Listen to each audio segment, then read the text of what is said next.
jump into game one, there is no better time to prove it. Absolutely. Things starting off, everybody dropping into their respective spots here.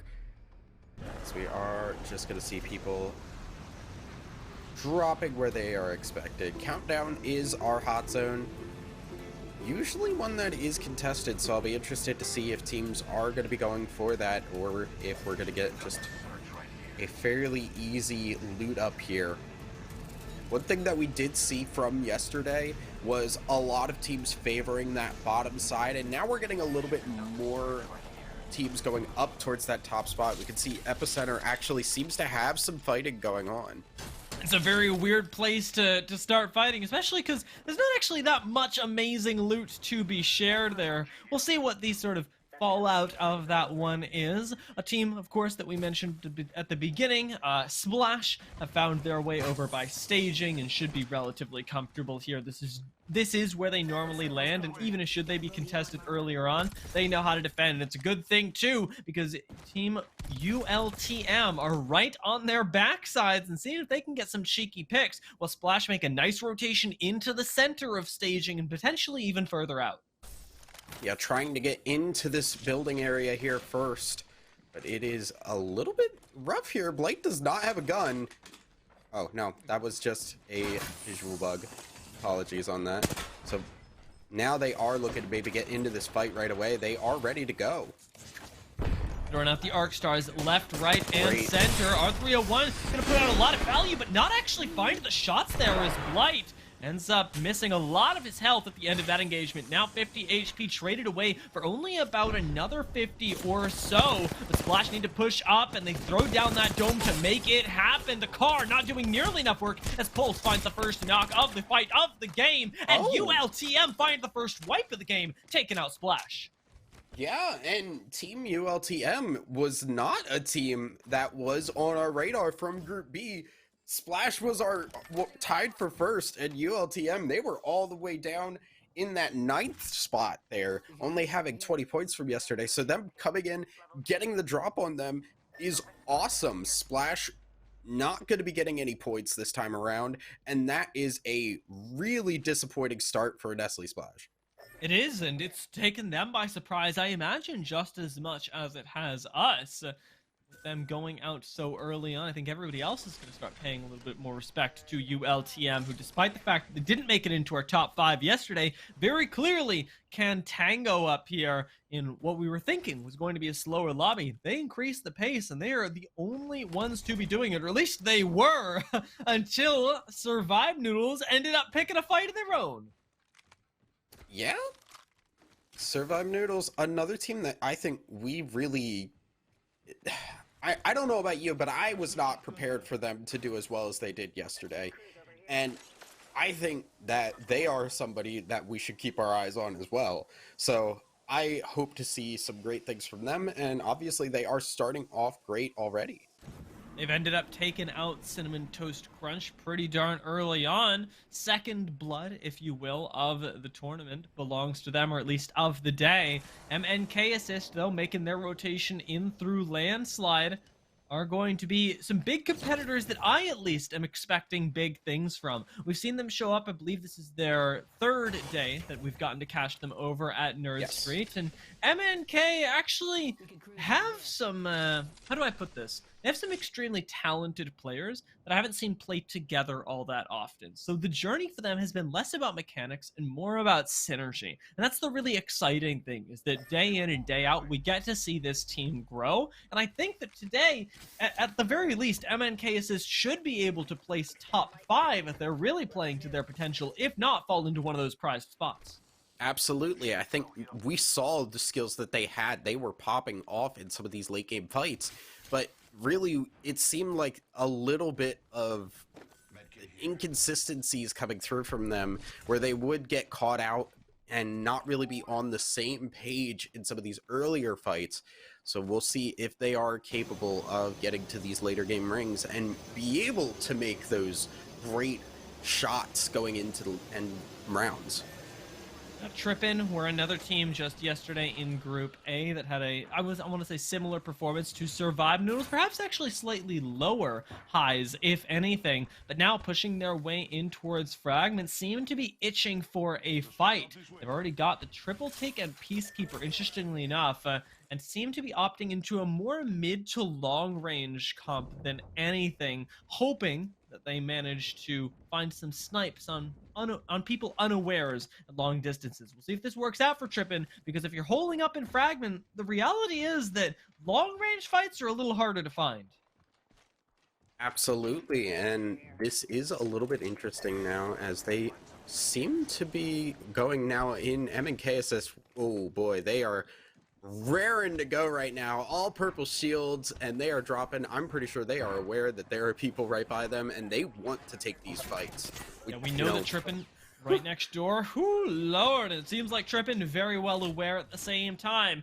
Roy has plenty of time to heal up, and you do have to be aware. Check your angles, make sure nobody else is pushing up on this. MNK do have a small advantage when it does come to those close quarters fights, especially spotting out the R99 in their inventory for a nice bit of early chunk. We do have another squad encroaching. However, it seems like both these teams may just choose to sort of stalemate this one for now, wait until later on to get those knocks. Yeah, so Trippin, they definitely do not have the ability to take this full-on fight here because they don't have the same level of health pools. And I'm sure they are fairly aware of that. They did get some poke on to Yoroi. And they should know there's some purples over there. They don't really want to take that fight. They want to poke it out, build up their own shields, and then go into the fight. But right now, it is a little rough to do because every little bit of poke that you take and give back is going to be a huge, hey, we're here. Just a huge signal to other teams so that they can come over and try and third party. And oftentimes that is something that you want to avoid. At times, I would say that it is appropriate. For example, if there are Valks ulting, you absolutely need to be announcing your presence. But over here, I think presence is a little bit too small of a word for what's going down, as we have got ourselves yet another fight. And it's Survive Noodles, it appears, up against Team Nerf, assisted by We the People, who I have not seen since preseason qualifiers taken to the stage once again. Nerf seem to be just fine with their new third. Yeah, taking out Survive Noodles and doing just fine right now. Will be able to pick up some extra loot for themselves and looking like the team that we did see in Game 1 yesterday. So will be doing just fine for themselves. Ring 2 is closed. We're only down 3 squads so far. There's a lot of teams in Fragment right now trying to reposition. Yeah, Trippin seem to have gotten read on the next ring. Now, obviously not literal read because they did not have access to the beacon, but have an idea or a prediction as to where this is going based on how the next one announced itself. So now moving over in towards the center of Epicenter, are exposing themselves to quite a bit of danger with the Valkyrie. No. Actually have ended up losing one for this rotation. We talked about this yesterday, but Valk ulting blind can really bite you, and it seems like it has. Is illegal movement are the ones to take advantage of it, sliding in here simple as you like and taking out Trippin, setting us down to 16 squads. And that was such a lose-lose situation too, because like you said, it was a blind Valk ult, but the situation they were in was also not ideal. You don't want to be stuck in those fragment areas against teams that have those better shields. There's not a lot of opportunity to go for the poke because everybody has that cover that really forces close range engagements. So honestly, that is just really unfortunate for Trippin, and that is going to be the end for them this time around. It seems to think that Ring is going up towards the, I don't want to say northern end because it's not entirely survey camp, but perhaps just a little bit south of there. It would explain why we saw the priority over towards Epicenter on the little bit of high ground, and gives even more priority to buildings like this that can be home to beacons. For right now, It'll just be a little bit of a stagnant one as we wait for next ring to close, and everybody should be fine. But for Unorganized, it's the best case scenario. They get the chance to, like you talked about earlier, farm up those evos, wait to get a little bit more data, and have some great high ground to see what other teams are doing in reaction to their own reads on the way. Yeah, Unorganized. Don't want to shoot your teammates. That is not a beneficial thing. But Unorganized, I think another team that we saw do really well yesterday, and what impressed me was that it was consistently doing well, where we did see teams like Nerf pop off in one game, get a lot of points, and ride that to a victory. Unorganized, while they weren't the greatest team in any of the games, they were always in those late game rings, and they were able to pull out a win for themselves. So Unorganized is another team that can be scary, and they're consistently scary. So keep your eyes on them as well.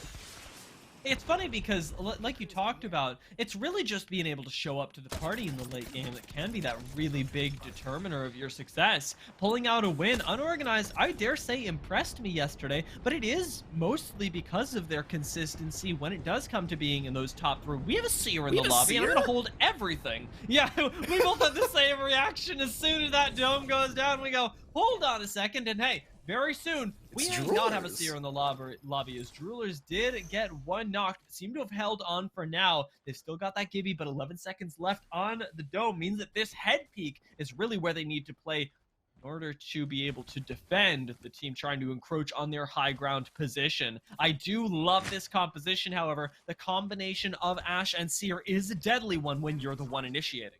Yeah, and it gives you a little bit of extra scouting ability too, because remember, Ash has the ability to catch out people and just scan people from those death boxes, so it can be very beneficial at finding out where people are, and then you use the Seer to get some more detailed information. I also really liked that Seer ult, considering the fact that it was EDG going down, and then the Seer ult basically forced them to back out because it would have been very obvious if they were trying to push into that. An excellent defensive tool, and speaking of defensive tools, we've got some being expended over here in Survey Camp, where Transatlantic Gaming and Illuminate were clashing moments ago, and now Illuminate, very much on the back foot, is trying desperately to disengage, and looks like they will be able to.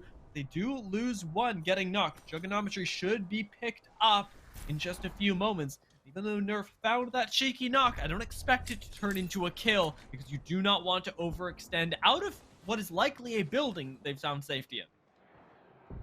For sure, they are extremely safe in here, and they have multiple ways to get out too, because they are running both the Wraith and the Valkyrie, so they have the ability to get out with the portal. Obviously, portal just used, so they'll have to wait a little bit for that, but they also have the Valk ult. They just need to pop out in a safe way from this building if they can, and maneuver around. So I don't think that they are worried too much at all right now, and looking to just hang out, wait for more rings to close, and see if they can just keep themselves alive for now.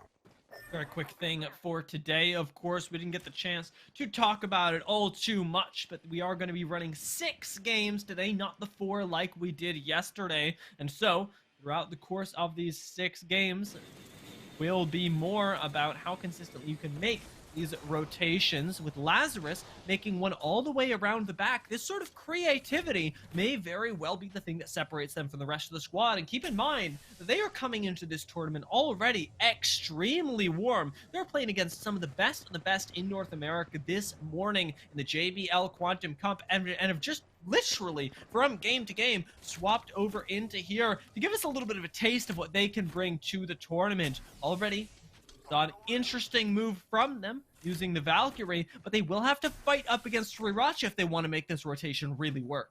Yeah, Sriracha just hanging out in the tunnel right now, not looking to go for anything. Ooh, maybe they are, actually, as they do know that they have some friends hanging out and around.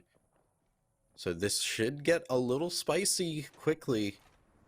Arsenic with that charge rifle, able to just keep poking people out, but it is a little bit rough because they don't have any high ground to come down from. Like, we're going to be going more and more into the open, and with that just come more and more bubble fights. Underdogs force themselves together here, finding the knocks, and ultimately finding the kills on the high ground. Unexpected, but Droolers end up being the ones to go out, and rather quickly, I might add. However, Underdogs jumping down to the low ground seem to think that at least there's somebody coming up behind them, and they're not wrong. Unfortunately, the low ground just does not seem to save them, as now Vera, and shot from this high ground, is falling prey to Illuminate Ents. Push running around this. I think that they should be able to pick up these kills. Dome has come off cooldown once again, but I'm not sure it'll be enough. Nice knockback though, and Vera puts up a fight before he's ultimately gone. Yeah, unfortunately, high ground is very good, as we have all learned, I'm sure.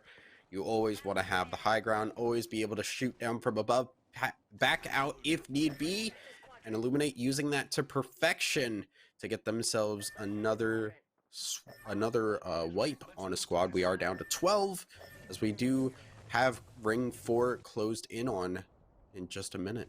I gotta say, I like the pace of today's games.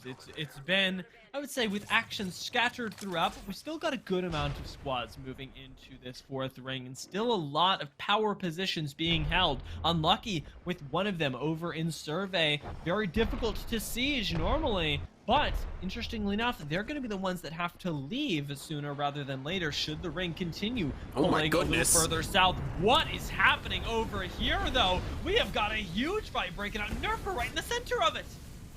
Yeah, but they're fine with that. They've got the caustic gas going. It is really hard to push into this building, and Nerf have it under control right now. I'm a little surprised to see this many teams trying to fight them over this, because I don't see a way you get into here. End up getting shield swaps as Nerf plenty of economy back into you, and already, I mean, I could tell from the reactive bolt that he'd done a lot of damage, but it shows in the numbers as well, finding several kills and pushing Lazarus back, who now are right around the outside. It's not going to convert into a whole lot for them, but a power position held by 2 of the biggest titans in this lobby. Nerf and Lazarus right next door to each other make it so that the northeastern side of this particular ring is very difficult to challenge, even for teams like Sriracha. Yeah, Sriracha hanging out on the outside. Lots of teams trying to get control of these buildings, but the teams that are showing up late are not going to have an easy way to get back in. Like we saw, the caustic traps are going to make it very difficult, and they're going to have to play without that extra cover there, without those doors, without the ability to have that cover above your head when that Gibby ult comes down. So, this is very much favoring Nerf right now, as round 4 will be closed entirely now, and we'll see where round 5 is going to start to close here, because this is where movements become very important. You need to be able to rotate out if you are in a position that is not in this next ring, and you don't really want to wait until that ring starts closing in, because it makes it very clear that you have to move now.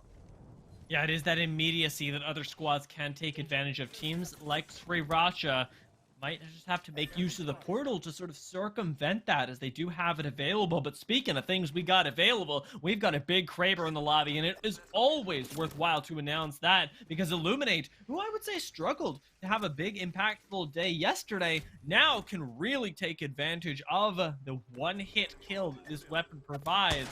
Move it into some nice endgame standings. That is, of course, Krabers. if you're hitting your shots. Yeah, wait, we have 2 Krabers, I believe. Neo also has 1.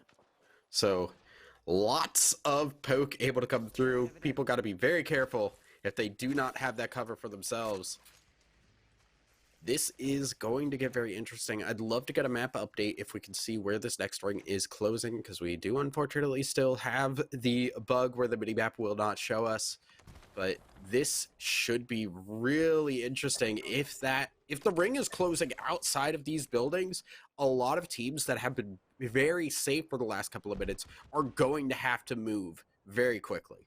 Now, traditionally, a lot of these rings are going to end towards the south, towards where Illuminate Yeah. are currently stacked Ooh. up. So I do like it. However, this is anything but traditional as it appears. We finally got the teaser for this ring, and it's going to pull directly on top of Nerf and Lazarus, giving them not just the power position Ooh. there, but even further on will Illuminate. Going to try and farm up off. Oh! Oh my god! The continued desperation from these squads, but now with the ring at their backs, they're going to be pushed forward as well. And we already know Transatlantic, who was right below them, could still stand in their way with this push. Illuminate jumping down, instantly forced to dome, is going to be a big problem for them. But already trying to poke out at Transatlantic Gaming as well with this flatline that could just be the answer to all their problems. Round in the corner, one knock's going to come through. Claybird and Flubbed are down.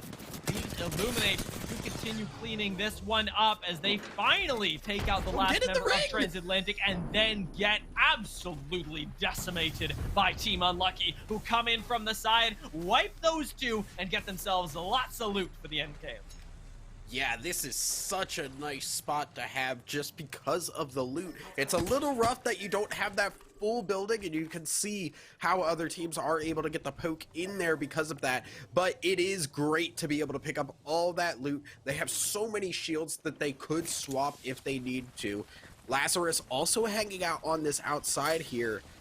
There are still 5 squads here, and this should be a really interesting. I love when these rings close in on areas that have buildings because you get so many squads ready to go. And we will see how teams want to play this one out, because I'm sure Nerf are going to have to move out of this building eventually. And we did see those 2 Krabers fall into the hands of Unlucky and instantly get a knock onto Team Nerf. They've recovered just fine, but they did have to use the dome for it. And as it just now comes off cooldown, that alone should illustrate how tenuous these situations are, with Unlucky looking for even more angles down here on the low ground with the RV as cover. They're actually not the ones in the most danger. It's Lazarus and Nerf that are gonna have to face off against each other that really have to start sweating, and Unlucky just get to watch it happen as they quite literally will. Throwing out the scan, they got the wall hacks to see all of what goes down there. Unlucky may just find another knock though. No connection with that Kraber, but the warning has sounded throughout the lobby. Yeah, things are about to get rough here. As you can see, the Gibraltar ult's going to start being used. Bubble thinking about being used right now, but Team Unlucky still not moving just yet. They are going to move forward a little bit. Oh, this is very tense. The bubble, it gives them a brief moment of respite. The problem is that when it expires, there will be no cover. And for Lazarus, there seems to be almost infinite. Nerf, however, have not been forced out of their hiding place, and it's legal movement out here as well that are definitely suffering. Pushing up now towards Team Unlucky. They're going to get taken out, but it's Sausage that throws back in the damage, trying to avenge his fallen teammates as Nerf laser through him from above. They start chewing through Lazarus as well. We the People is going off, but Unlucky are still in it, taking the portal out. Prodigy is going to go down to one single tick of the ring and doesn't get quite back in time. It's up to Nerf, it's up to We the People, and he can't quite do it. Well, Lazarus from underneath the building steal away the win.